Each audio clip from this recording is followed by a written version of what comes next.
اللہ اکبر اللہ اکبر۔ تک کہ زمین پر رینگنے والے کیڑوں تک کی پرستش نے ساری دنیا کو شرک کا گڑھ بنا دیا تھا۔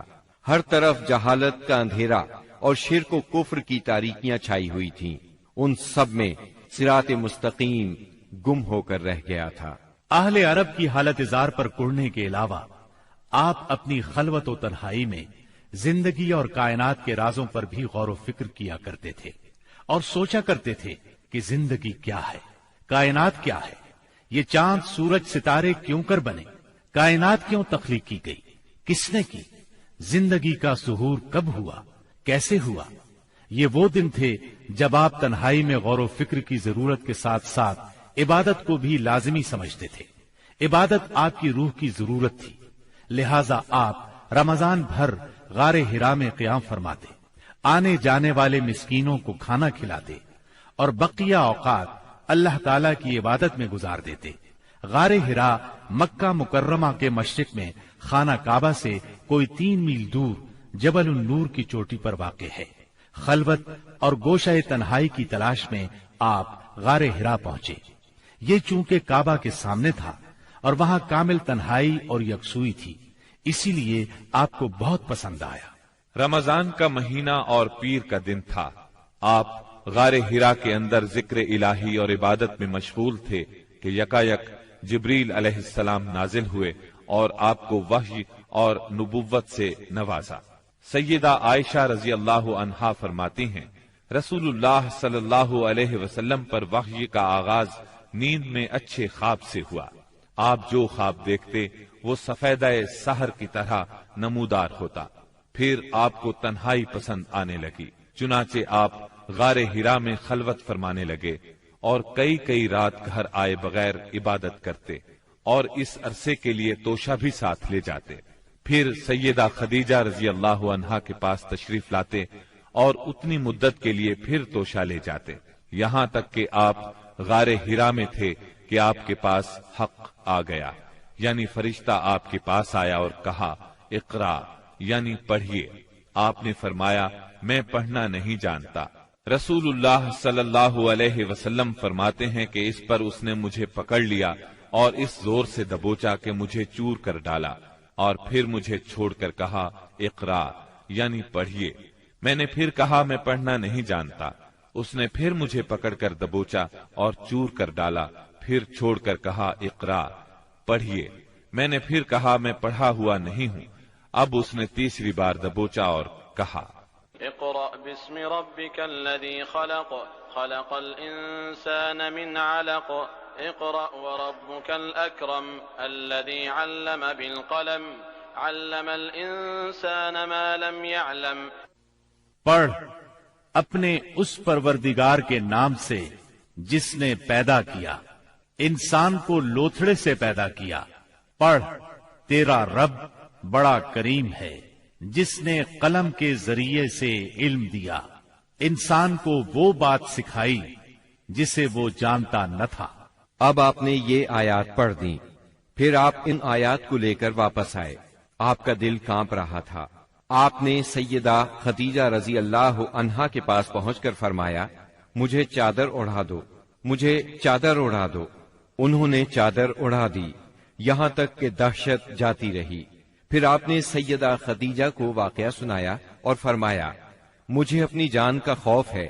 انہوں نے کہا اللہ کی قسم ایسا ہرگز نہیں ہو سکتا، اللہ آپ کو کبھی رسوا نہیں کرے گا۔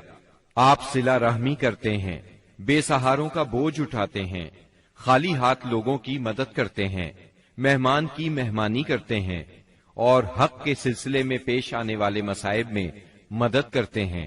اس کے بعد سیدہ خدیجہ آپ کو اپنے چچا زاد بھائی ورقہ بن نوفل کے پاس لے گئیں۔ یہ جاہلیت کے دور میں عیسائی ہو گئے تھے، عبرانی لکھنا پڑھنا جانتے تھے اور عبرانی میں انجیل لکھتے تھے۔ اس وقت بوڑھے اور نابینا ہو چکے تھے۔ سیدہ خدیجہ رضی اللہ عنہا نے ان سے کہا بھائی جان آپ اپنے بھتیجے کی بات سنیں۔ ورقہ بن نوفل نے کہا بھتیجے کہو تم کیا کہتے ہو۔ آپ نے جو کچھ دیکھا تھا بیان کر دیا۔ اس پر ورقہ بولے یہ تو وہی فرشتہ ہے جو موسیٰ علیہ السلام پر نازل ہوا تھا۔ کاش میں اس وقت زندہ ہوتا جب آپ کی قوم آپ کو نکال دے گی۔ آپ نے حیران ہو کر فرمایا، میری قوم مجھے نکال دے گی؟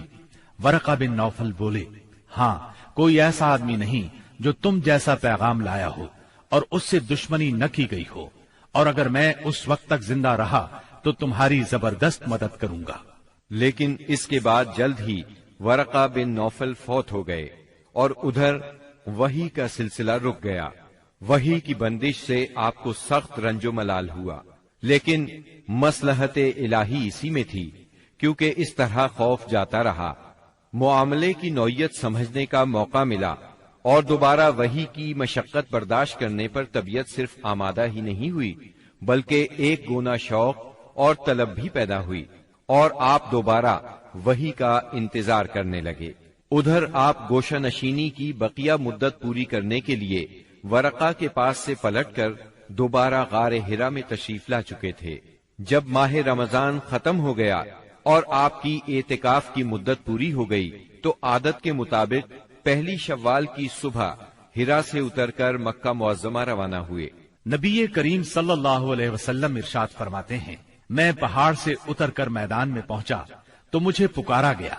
میں نے دائیں دیکھا، کچھ دکھائی نہ دیا، بائیں دیکھا تو بھی کچھ دکھائی نہ دیا، سامنے دیکھا تو بھی کچھ دکھائی نہ دیا، پھر پیچھے دیکھا تو وہاں بھی کچھ نظر نہ آیا۔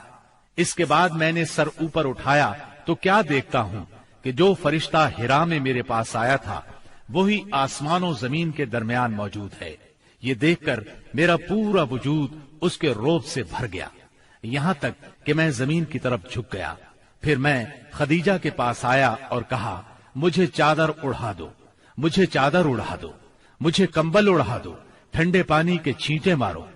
انہوں نے کمبل اڑا دیا، ٹھنڈے پانی کے چھینٹے مارے، پھر یہ آیات نازل ہوئی۔ یا ایھا المدثر قم فانذر وربک فکبر وثیابک فطہر والرجز فاہجر۔ اے کمبل پوش، اٹھ اور لوگوں کو ان کی بدعملی کے نتائج سے ڈرا، اپنے رب کی بڑائی بیان کر اور اپنے کپڑے پاک رکھ اور گندگی سے الگ تھلگ رہ۔ بعثت نبوی کے ابتدائی 3 برسوں میں آپ چپکے تبلیغ کرتے رہے۔ اس دوران میں سیدنا ارقم رضی اللہ عنہ کا گھر اسلامی تحریک کا مرکز بنا۔ یہ گھر کوہ صفا کے دامن میں واقع تھا۔ نمازیں گھروں کے اندر اور پہاڑوں کی گھاٹیوں میں پڑھی جاتی رہیں۔ اس تبلیغ کے ذریعے سے چراغ جلتا رہا۔ آپ نے سب سے پہلے ان لوگوں کو تبلیغ فرمائی جن کے آپ کے ساتھ تعلقات تھے۔ آپ کو اپنے ان قریبی ساتھیوں کی طرف سے مایوسی کا سامنا نہیں کرنا پڑا۔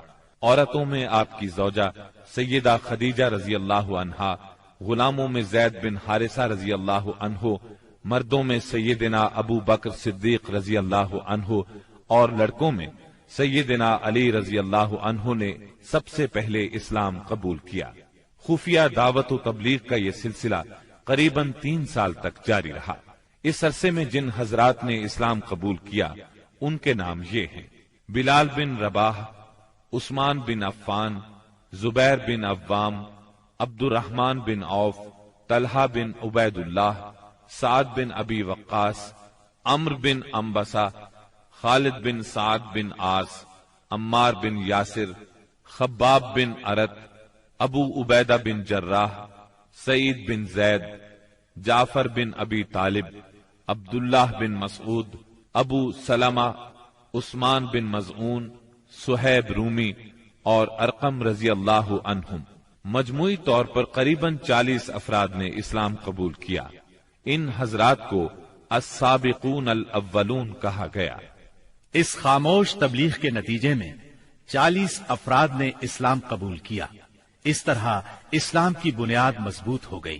تب اللہ کا حکم آیا، اے کمبل لپیٹ کر لیٹنے والے، اٹھو اور خبردار کرو، اپنے رب کی بڑائی کا اعلان کرو۔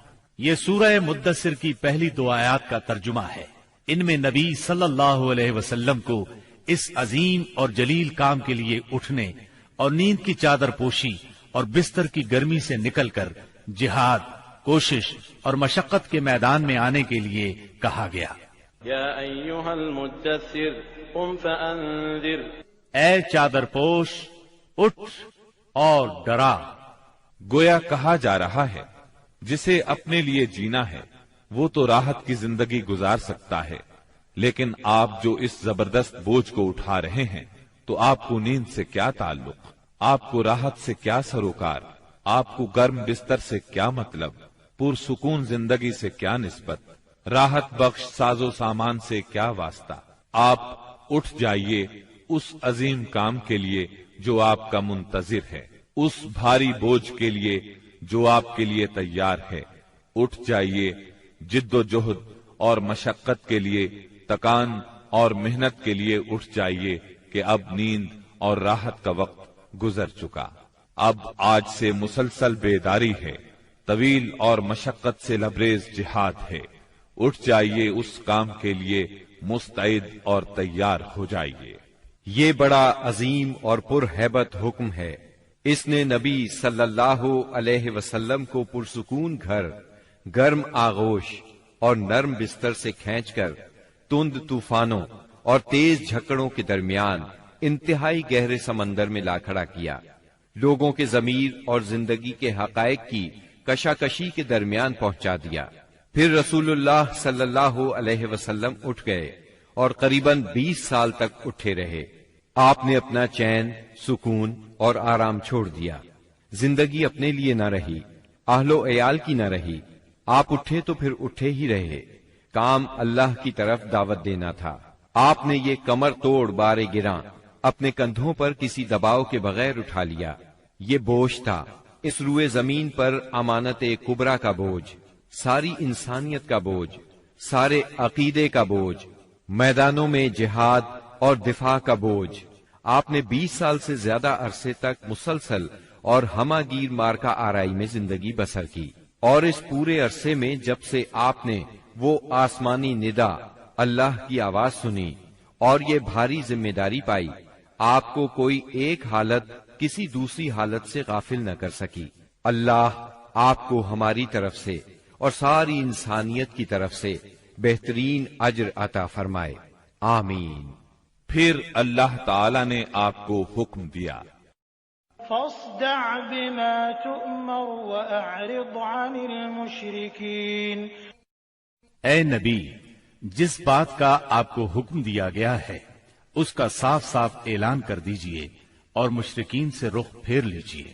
پھر مزید حکم ہوا، وأنذر عشيرتك الأقربين واخفض جناحك لمن اتبعك من المؤمنين۔ اور سب سے پہلے اپنے قریبی رشتہ داروں کو کفر اور شرک سے ڈرائیے، اور جو ایمان لے آئے اور آپ کی پیروی کرے اس کے ساتھ نرمی اور شفقت کا معاملہ فرمائیے۔ جب آپ کو عام دعوت دینے کا حکم دیا گیا اور یہ ہدایت نازل ہوئی کہ آپ اپنے قریب ترین عزیزوں کو سب سے پہلے اللہ کے عذاب سے ڈرائیں، تو آپ نے صبح سویرے کوہ صفا پر چڑھ کر بلند آواز سے پکارا، یا صباحا۔ عرب میں یہ صدا وہ شخص لگاتا تھا جو صبح کے جھٹپٹے میں کسی دشمن کو اپنے قبیلے پر حملہ کرنے کے لیے آتے دیکھ لیتا تھا۔ آپ کی یہ آواز سن کر لوگوں نے پوچھا، یہ کون پکار رہا ہے؟ بتایا گیا، یہ محمد کی آواز ہے۔ اس پر قریش کے تمام خاندانوں کے لوگ آپ کی طرف دوڑ پڑے۔ جو خود آ سکتا تھا وہ خود آیا، جو نہیں آ سکتا تھا اس نے اپنی طرف سے کسی کو بھیج دیا۔ جب سب لوگ جمع ہو گئے تو آپ نے قریش کے ایک ایک خاندان کا نام لے لے کر پکارا، اے بنی ہاشم، اے بنی عبد المطلب، اے بنی فہر، اگر میں تمہیں یہ بتاؤں کہ اس پہاڑ کے پیچھے ایک لشکر تم پر حملہ کرنے کے لیے تیار ہے تو کیا تم میری بات کو سچ مانو گے؟ کیونکہ میں ایسی جگہ کھڑا ہوں جہاں سے میں ادھر بھی دیکھ رہا ہوں اور ادھر بھی۔ سب نے یک زبان ہو کر کہا، ہم آپ کی بات فوراً مان لیں گے، ہم نے کبھی آپ کو جھوٹا نہیں پایا، ہم نے ہمیشہ آپ کو سچا ہی پایا ہے۔ تب آپ نے فرمایا، میں تمہیں ایک سخت عذاب سے پہلے خبردار کرنے کے لیے بھیجا گیا ہوں۔ آپ کا چچا ابو لہب بھی اس مجمع میں موجود تھا۔ وہ آپ کا خطاب سن کر سخت برہم ہوا، کہنے لگا ستیہ ناس جائے تیرا، کیا اس لیے تو نے ہمیں جمع کیا ہے؟ ایک روایت میں یہ بھی ہے کہ اس نے پتھر اٹھایا تاکہ آپ کو کھینچ مارے۔ اس طرح مکے میں اعلانیہ تبلیغ کی ابتدا ہوئی، لوگ مسلمان ہونے لگے۔ مسلمان ہونے والوں میں زیادہ تر نوجوان لوگ تھے۔ اس طرح ان کے بڑوں کو بہت دکھ ہوا کہ ہماری اجازت اور مرضی کے بغیر یہ کیوں پرانے قومی دین سے پھر گئے۔ ان لوگوں نے اپنے نو عمر رشتہ داروں کو طرح طرح سے اذیتیں دی، مارا پیٹا، بیڑیاں لگا کر قید کیا، چھت کے بغیر کمروں میں بند کیا، تپتی ریت پر ننگے بدن لٹایا، مگر یہ تمام اذیتیں بے اثر رہیں۔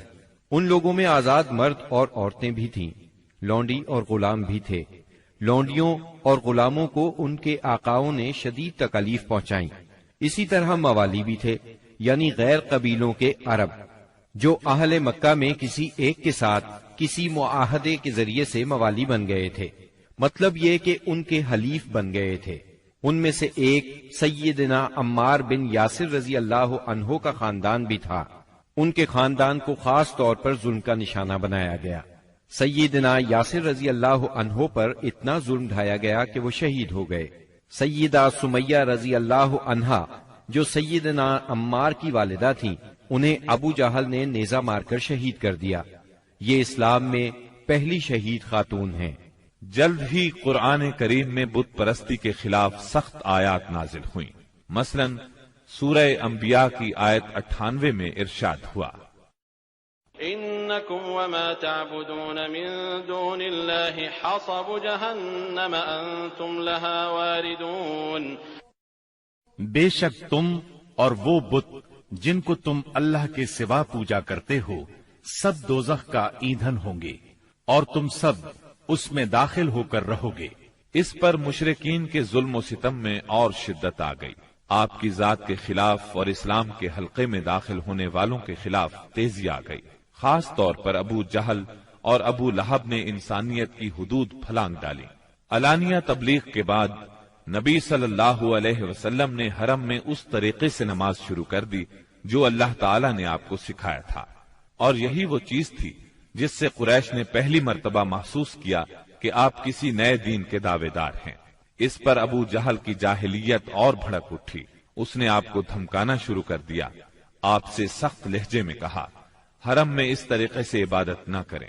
پھر ابو جہل نے قریش کے لوگوں سے پوچھا، کیا محمد تمہارے سامنے زمین پر اس طرح اپنا منہ ٹکاتے ہیں؟ ان لوگوں نے کہا ہاں۔ اس پر اس نے کہا، لات اور عزا کی قسم، اگر میں نے اسے اس طرح نماز پڑھتے دیکھ لیا تو میں اس کی گردن پر اپنا پاؤں رکھ دوں گا اور اس کا چہرہ زمین پر رگڑ دوں گا۔ پھر ایسا ہوا کہ اس نے آپ کو نماز پڑھتے دیکھ لیا۔ وہ فوراً آپ کی طرف لپکا۔ وہ اپنے اعلان کے مطابق آپ کی گردن مبارک پر اپنا ناپاک پاؤں رکھنا چاہتا تھا کہ اسی وقت لوگوں نے اسے گھبرا کر خوف زدہ انداز میں پیچھے ہٹتے دیکھا۔ وہ اپنے منہ کو کسی چیز سے بچانے کی کوشش کر رہا تھا۔ لوگوں نے اس سے پوچھا، تجھے کیا ہوا؟ اس طرح پیچھے کیوں ہٹایا؟ اس نے کہا، میرے اور اس کے درمیان اچانک آگ کی ایک خندق اور کوئی ہولناک چیز تھی اور کچھ پر تھے۔ اس کی یہ بات کسی نے آپ کو بتائی تو آپ نے فرمایا، اگر وہ میرے قریب پھٹکتا تو فرشتے اس کے چیتھڑے اڑا دیتے۔ سیدنا ابن عباس رضی اللہ عنہ سے روایت ہے کہ رسول اللہ صلی اللہ علیہ وسلم مقام ابراہیم پر نماز پڑھ رہے تھے۔ ایسے میں ابو جہل کا ادھر سے گزر ہوا۔ اس نے کہا، اے محمد، کیا ہم نے تمہیں اس سے منع نہیں کیا تھا؟ یہ کہہ کر وہ آپ کو دھمکیاں دینے لگا۔ جواب میں آپ نے بھی اسے سختی سے جھڑک دیا۔ اس پر اس نے کہا، اے محمد، تم کس بل پر مجھے ڈراتے ہو؟ اللہ کی قسم، اس وادی میں میرے حمایتی سب سے زیادہ ہیں۔ ایک دن کسی جگہ اونٹ ذبح کیا گیا۔ ابو جہل نے عقبہ بن ابی معیط کو بھیجا کہ جا کر اوجھری اٹھا لائے، اور جب آپ سجدے میں جائیں تو اس کو آپ کی پیٹھ پر رکھ دے۔ اس نے ایسا ہی کیا۔ وہ اس قدر وزنی تھی کہ آپ سجدے سے سر نہ اٹھا سکے۔ سیدہ فاطمہ رضی اللہ عنہا اس وقت بچی تھیں۔ انہیں اطلاع ملی تو وہ دوڑی آئیں اور اس غلیظ بوجھ کو آپ کی کمر مبارک سے اتارا۔ سیدنا عمرو بن عاص چشمدید واقعہ بیان کرتے ہیں۔ ایک روز نبی اکرم صلی اللہ علیہ وسلم خانہ کعبہ میں نماز پڑھ رہے تھے۔ عقبہ بن ابی معیط آیا، اس نے اپنی چادر کو لپیٹ دے کر آپ کی گردن مبارک میں ڈال دیا اور بل دینے لگا۔ جب اس نے بل پر بل دیے تو آپ کی گردن مبارک بھنج گئی۔ آپ اسی طرح اطمینان قلب سے سجدے میں پڑے رہے۔ اتنے میں سیدنا ابو بکر صدیق رضی اللہ عنہ وہاں پہنچ گئے۔ انہوں نے دھکے دے کر عقبہ بن ابی معیط کو ہٹایا اور ان سے فرمایا، أتقتلون رجلا أن يقول ربي الله وقد جاءكم بالبينات؟ کیا تم ایک ایسے شخص کو مارتے ہو اور صرف اس جرم میں کہ وہ کہتا ہے میرا پروردگار اللہ ہے، اور وہ تمہارے پاس روشن دلائل لے کر آیا ہے۔ ان کے ایسا کہنے پر چند شریر سیدنا صدیق اکبر رضی اللہ عنہ پر ٹوٹ پڑے اور انہیں خوب زد و کوب کیا۔ انہی واقعات پر سورہ علق کی آیات 6 تا 19 نازل ہوئیں، اور اسی سورت کی پہلی 5 آیات نازل ہونے کے بعد سب سے پہلے اسلام کا اظہار نبی کریم صلی اللہ علیہ وسلم نے نماز ہی سے کیا تھا۔ کے ساتھ بہت جلد حاضر ہوں گے۔ نیچے کامنٹ سیکشن میں اپنی رائے کا اظہار ضرور کیجیے گا۔ ہمارے اس چینل کو سبسکرائب کر کے نیچے موجود بیل آئیکن کو بھی ضرور کلک کیجیے گا۔ اگلی ملاقات تک کے لیے ہمارا اور آپ کا اللہ نگہبان۔